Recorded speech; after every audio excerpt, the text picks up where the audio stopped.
Hello everyone, it's Justine. Today I'm going to be making a project with the dies from the small die of the month for January 2022.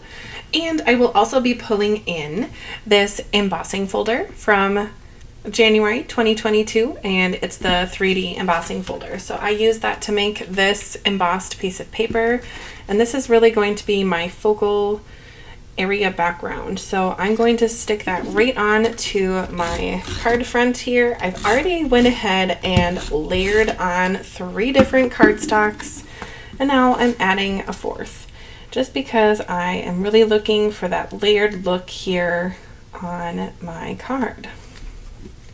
I like this embossing folder a lot because it creates a space for that focal point to go.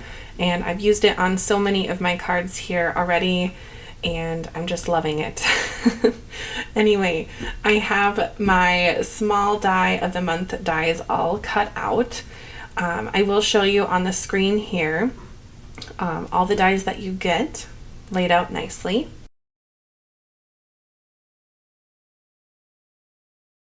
So I'm going to go ahead and start kind of building up my scene. So my and sign is going to go here. I think it's called an ampersand as well.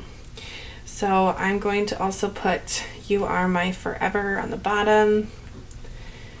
You are my everything, and you are my forever, or you are my forever and everything. I think either way would be fine. I think I'm going to go with this, my everything and you are my forever. It's a very loving sentiment. I think it's perfect for Valentine's Day, which is next month. So if you haven't thought about making some Valentine's Day cards, this is your reminder that it is next month. Okay, I think I'm going to put it there and here. I'm going to put the sentiments on at the very end, but that's kind of the general areas that I'm kind of thinking. And now for my ampersand, I have this gold piece behind it, and I just glued it on to this blue, and I just offset it so it has that gold edge, as you can see. I think that looks really pretty. Then there's another smaller die that goes on the end side on the right, so I'm going to put this light blue piece on, and I'm going to offset it just to kind of go with the offsetting theme here with the blue. And it does look like it has one correct way to go on, so I need to flip it around. That should work better. Yes. And it just has the etched lines in there, so just adding a little more dimension and texture. It's always really nice to have on cards, like so.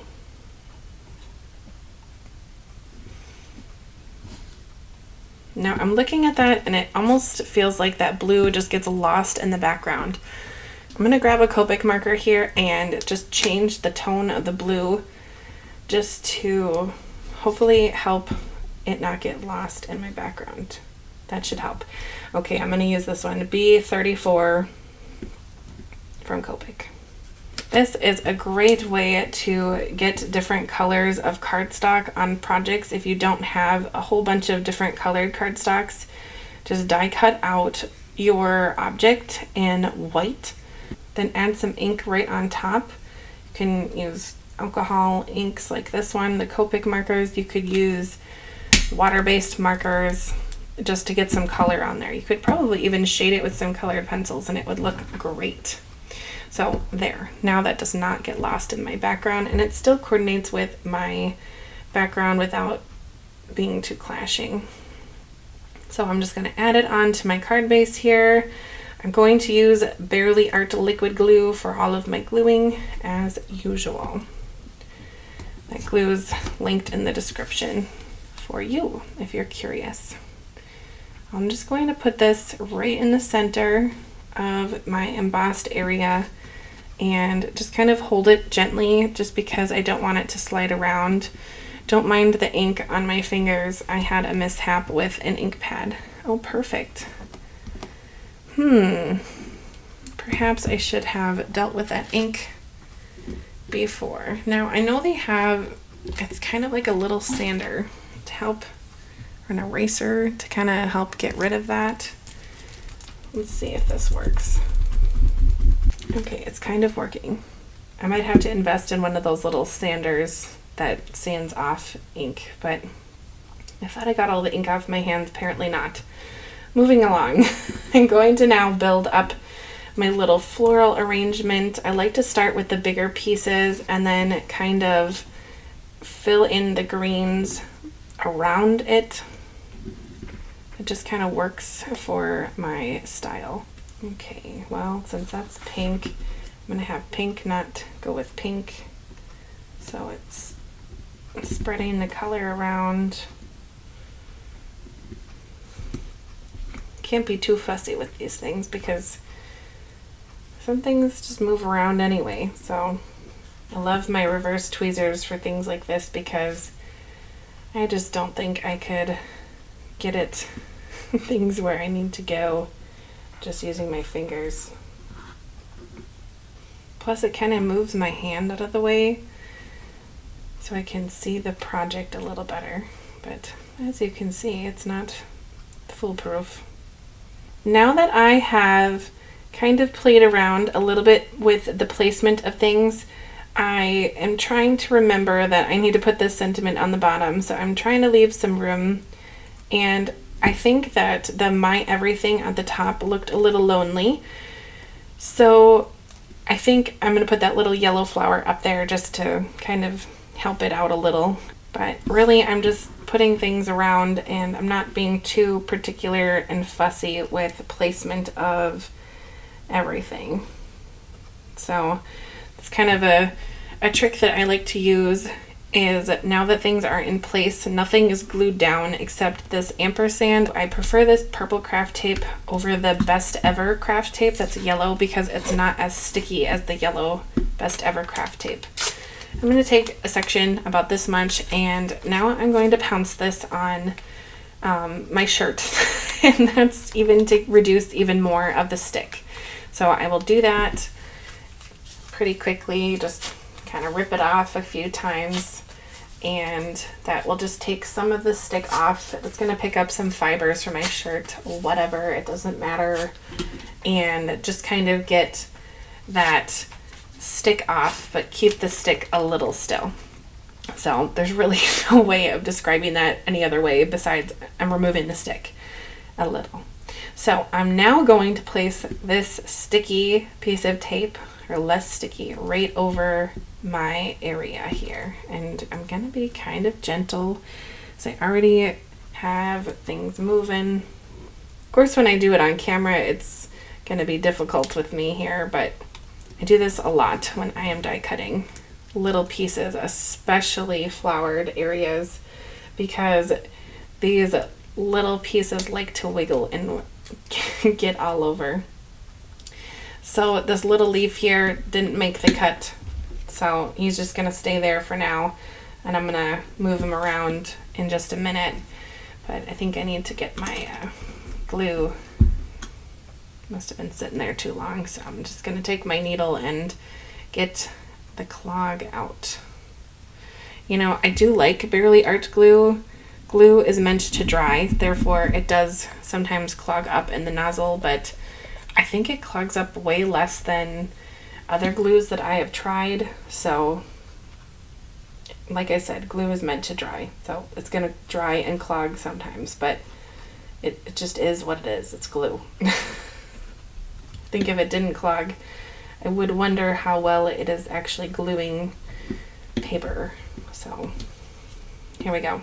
Now I'm going to put it down, and I'm just going to kind of assume that it goes there.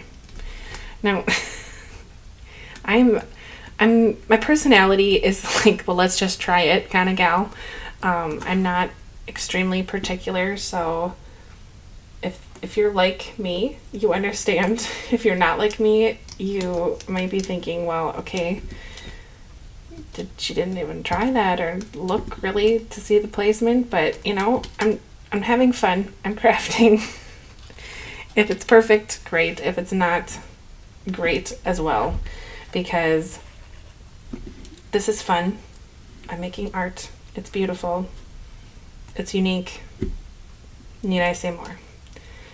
So some of these pieces didn't get enough glue, so I'm just gonna add a little bit more. But in general, my placement of the whole bouquet is where I would like it. So I am pretty happy with the way that that whole song and dance there turned out. Just gonna tuck some of these in a little.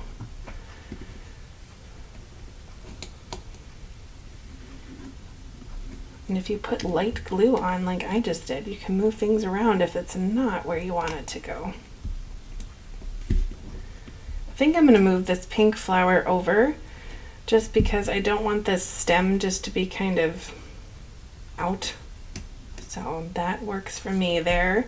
Then I'm going to sneak this teeny tiny leaf in right at the bottom. Again, I have to be mindful about how low I'm getting with my sentiment still needing to be put on. There we go. Okay, I think I'll put my sentiment on. As you can see, I did put the gold mirrored cardstock behind the blue piece just because I would love to see that shine, as you can see there on the camera, every time I look at this card. So just die cut that out with the two pieces that were there. So now I'm just going to put that on the bottom like so. Just kind of hold it so it doesn't slide. That gold mirrored cardstock behind there is quite slippery, so I just really would like to keep that straight. I think that is good. Now I'm going to take the other one and put it on the top. I have justified this section on to the bottom right. So now I'm going to take this one and put it near the top left, just to create a little bit of movement throughout the card. I kind of like the diagonal movement going from right to left to right and then right to left, kind of intersecting in the middle here. Again, I need to hold this down because that gold mirrored cardstock is slippery and it just wants to pop off. And I'm gluing onto that textured 3D paper here, so there's less areas for gluing. Okay, now I'm going to put down the leaf, then the yellow flower. So I'm going to put it kind of sideways. I'm actually going to lop off the bottom part. Yes, you can do that. You can cut die cuts. I remember when I first kind of had that realization when I was crafting, I was like, well, what if I just cut this off? And it felt illegal. Like, no, that's how the die is. You can't cut it, but you're making art and you're crafting and you can do that. So PSA. Anyway, I'm going to shut my glue here so I don't have more dried glue, and then I'm going to take my Wink of Stella brush and just kind of gently swipe this glitter shimmer pen on the petals of my flowers just to add a little bit of shine, a little bit of bling. The nice thing about the Wink of Stella pen is you don't have to be pretty particular about where it goes, you just kind of have to put it on. Then I'm going to go ahead and add some embellishments. I'm going to pull, these are from the card kit of the month. So if you also have the card kit, you can go ahead and grab these as you craft with me. I'm going to take this green one. I think I'm going to use the green and this like orange peach color because it kind of matches my flowers a little bit. And we're going to go off of the panel and be wild. I love the gold flecks in these gems. I hope that you can see that there. It is just stunning. I love seeing the gold flecks, and it really does coordinate with the gold that I have from the gold mirrored cardstock on the card So it just all around works. And this is a very loving, endearing type of card. Why not? Let's just throw some blue in here. So we can be blingy. We can have fun. I don't know if you know this, but there's a designer. She's a clothes designer called Lori Goldstein. And she always uses this word, permission to play, or this phrase, permission to play, when she's talking about dressing and kind of mixing and matching up your clothes. So you have permission to play with your items. And I think it's wonderful. Anyway, here is the finished card. So if you're interested in the die set or the card kit to get these gems, or they might even sell these gems individually, so I will check on that. Anyway, the embossing folder, everything will be linked in the description, and I hope you enjoyed this video. Thank you so much for watching, and I hope to see you in my next one. Bye!